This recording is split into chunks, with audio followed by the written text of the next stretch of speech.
Reverend Dr. Ken Gordon coming to you with the November themes for our Sundays.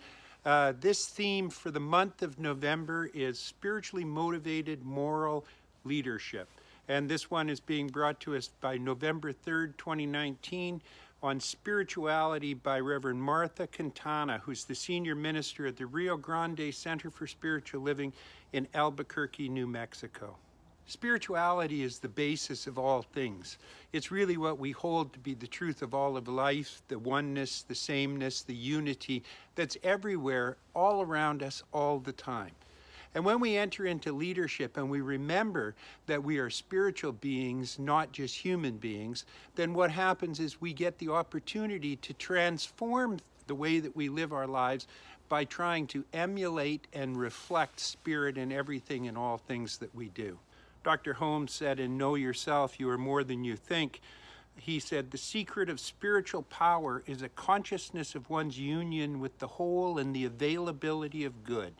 We are one with the universal creativeness, which is the God of theology, the spirit of mysticism, the reality of philosophy, and the principle of science. God is accessible to all people.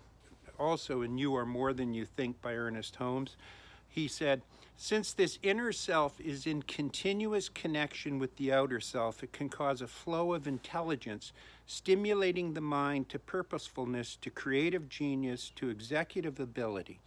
There is something in the most practical person that longs for this still, silent presence.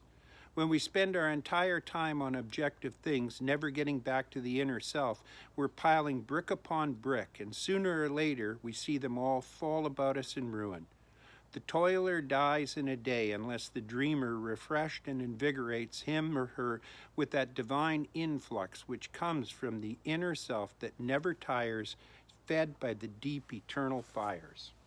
Dr. Holmes had a definite opinion and idea as to what executive power would look like. That's why we have shared leadership in Centers for Spiritual Living, because it is a practice that we utilize and we use to be able to empower everybody who comes into our circle and everything that we touch or that reflects who we are. This is not just an idea that can be used in centers and churches. This is an idea that is born for the corporate world and born for the political world.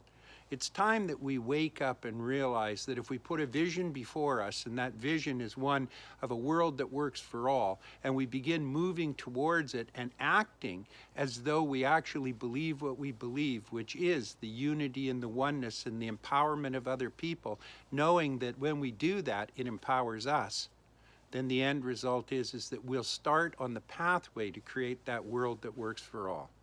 God bless you. I'll talk to you next week. Know you're loved and honored.